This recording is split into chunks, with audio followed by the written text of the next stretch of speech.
Samedi 10 novembre, petit matin au Sable d'Olonne. Un petit matin pluvieux, grisouille. Un petit matin à ne pas mettre son nez dehors. Mais ils sont tous là. Ils sont venus d'à côté, ils sont venus de très loin. Ils sont 300 000. Et ils sont venus parce que le plus extraordinaire défilé que la compétition vélique puisse offrir se déroule là, le long de ce chenal, tous les 4 ans. Le plus extraordinaire défilé donc, le plus chargé d'émotions. On peut trouver tous les superlatifs, en inventer de nouveaux. Finalement, ça ne traduira jamais ce que l'on ressent à cet instant-là, à cet endroit-là.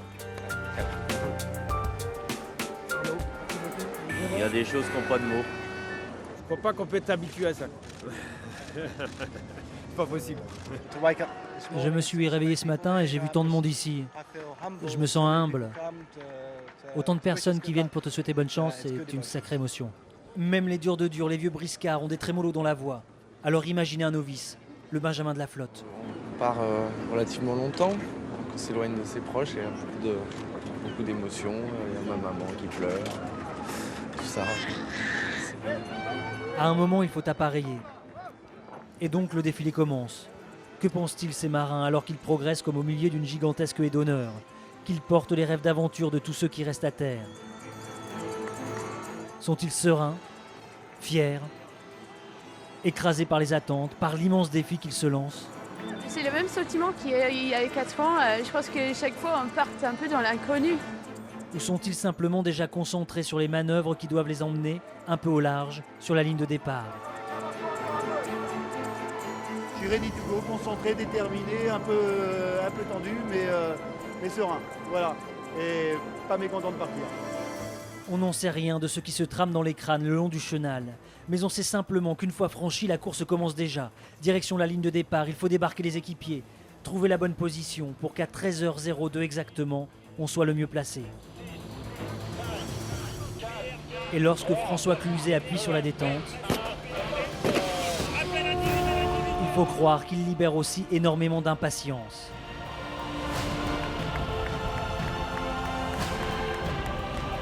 Cinq coureurs, et pas des moindres, volent le départ. Oui, volent le départ.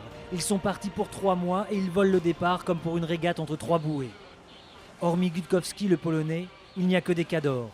François Gabard, Quito de Pavan, Armel Lecléache et Vincent Rioux. Que des favoris, obligés de manœuvrer pour repasser la ligne. Les autres, eux, sont partis. Mais à bien y regarder, il y a comme un détail qui cloche. On compte sur nos doigts. Normalement, ils sont 20. Et il n'y en a que 19 à s'élancer. Il en manque un, Bertrand de Broc. Il rentre au port après avoir endommagé son bateau à 25 minutes du départ. C'est pas très grave, hein, mais voilà, ça nous fait perdre 24 heures. Donc il y a même un concurrent qui m'a envoyé un SMS. Ah. Voilà, Marc Guillemot, il m'a dit, bon, 24. Une journée sur 24 heures, c'est pas très grave. Non, une journée sur 90 jours plutôt, c'est pas très grave. Et Marc Guillemot, justement, est dans le trio de tête de cette première après-midi de course. C'est sympa de se dire qu'un skipper à la bagarre prend le temps d'en réconforter un autre. Mais ce qu'il ne sait pas encore, c'est que du réconfort, c'est lui qui va en avoir besoin. Et rapidement.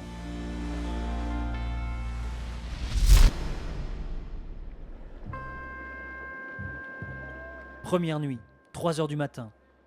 Marc Guillemot arrive au port des Sables d'Olonne. Il a navigué en tout et pour tout 4h43. Moment où il entend un double bruit, un double choc, le bateau se met à agiter et perd d'un coup 5 nœuds de vitesse. Marc Guillemot a perdu sa quille. L'issue ne fait aucun doute. C'est vrai que j'en faisais une priorité cette année. Donc ouais, très déçu. Très déçu. Mais bon, voilà. Quelques applaudissements bien tristes ponctuent l'annonce de ce premier abandon. Mais 2 heures plus tôt, d'autres ont aussi égayé la nuit. Des applaudissements pour Bertrand de Broc qui, pour ainsi dire, prend enfin le départ. Poufi, j'espère que c'est la bonne, hein. Mais bien sûr que c'est la bonne. Et Bertrand de Broc s'élance ainsi avec 240 000 de retard sur le leader. Un leader au moment où il appareille, qui est le genou plein de promesses et de fougue de la flotte, François Gabard. Et il est clair qu'il ne va pas lâcher le morceau comme ça. En direct de Massif. Voilà ce que je voulais pas. Vous voyez, ça mouille encore. Je vais juste vous montrer.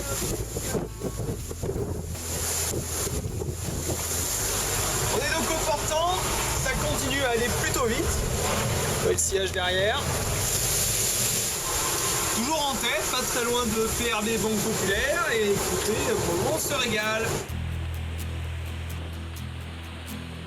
François Gabard est un peu parti cette nuit. Il a un peu attaqué. Je crois que c'était peut-être une bonne idée, mais la mer était très difficile et je m'étais promis de rester sage si les conditions de mer étaient dures. Donc voilà, je pense que j'ai un peu respecté mon engagement. Alors j'espère que je le regretterai pas dans les jours à venir. Attaquer, ralentir, gérer, attendre. Chacun fait comme il le sent ou comme il le peut. Mais il est clair que dorénavant, tout le monde y est dans le Vendée. Il y a des sourires, des grimaces, des anecdotes. Salut, c'est Sam Davis sur le bateau de Saviol. On est au large du Portugal et pour l'instant, tout va bien. Le temps est très mauvais. Je ne suis pas aussi bien placé que je le voulais. C'est difficile. J'ai eu plusieurs situations merdiques dans la nuit. Les petits canets de maman. On reste attaqué, hein. Merci maman. Je pense qu'à l'équateur, il n'y aura plus rien. Bon, nous voilà à bord de Synertiel. Et ça, c'est les cartes bleues de Philippe Lahotte qui a oublié ses cartes bleues à bord du bateau en quittant le bateau. Donc il y a celle-là. S'il s'en rappelle plus, il y a celle-là aussi. Voilà. Donc il les aura à l'arrivée. Mais il y a eu aussi des histoires beaucoup moins drôles. Voilà, ça s'est avancé une belle journée. Et puis voilà, patatras.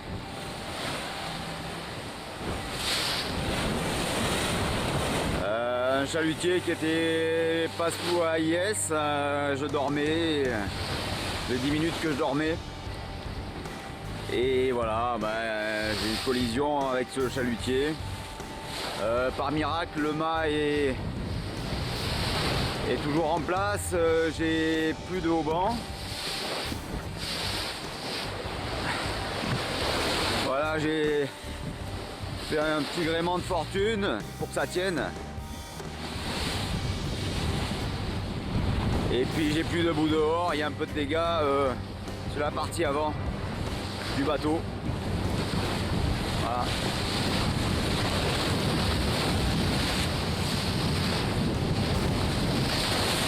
Voilà le Vendée Globe 2012, il s'arrête. Pour moi, pour Groupel et pour tous les gens qui me suivaient sur cette aventure. L'accident bête, trop bête. Je suis désolé. C'est plutôt nous qui sommes désolés pour lui. Car il faut croire que le sort s'acharne, qu'il n'ira jamais bien loin des Sables d'Olonne. Il y a 4 ans, après 28 heures de course, Quito dématé. Et là, après 3 jours à peine, cette collision bête avec un chalutier qui n'a pas actionné son système de positionnement. Des mois de boulot, des années qui s'annulent, sur un coup de malchance. Et dans le port de Cascaïs au Portugal, les images rendent compte de l'étendue des dégâts, bien plus que celles faites à bord.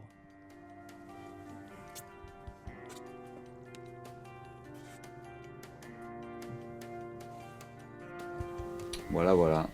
C'est pas très joli. Mais bon. J'ai trouvé les techniques. C'est étonnant comment on trouve toujours des solutions à tout. Même quand c'est panique à bord. J'ai ramené le bateau et évidemment je peux pas naviguer, je peux pas faire le tour de la planète avec un bateau dans cet état là. Et donc voilà, il n'y a plus de Vendée Globe.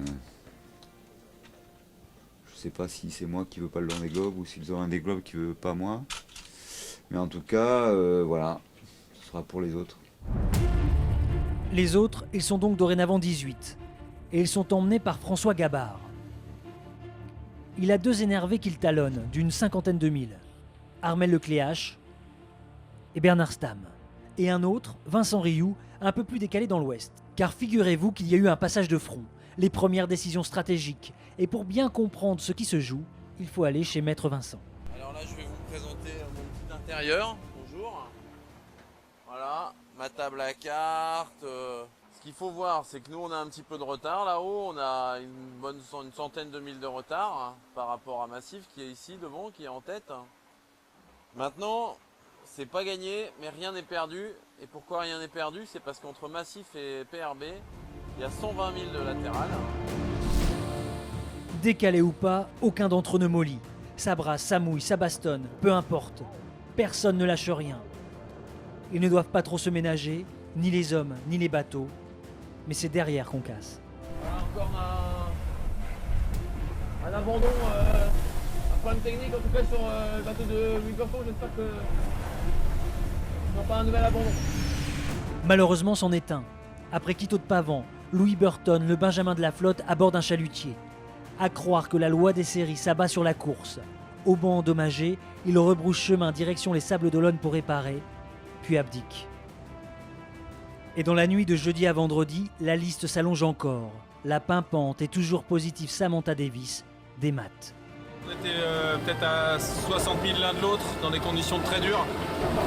Donc j'espère que tout ira bien pour toi pour rentrer, Sam. En tout cas, moi je suis déjà vraiment déçu pour toi. Et puis je perds ma voisine de jeu. Et puis la course, elle est une très belle animatrice. Donc bon courage pour rentrer, on t'embrasse fort. La seule femme du Vendée abandonne.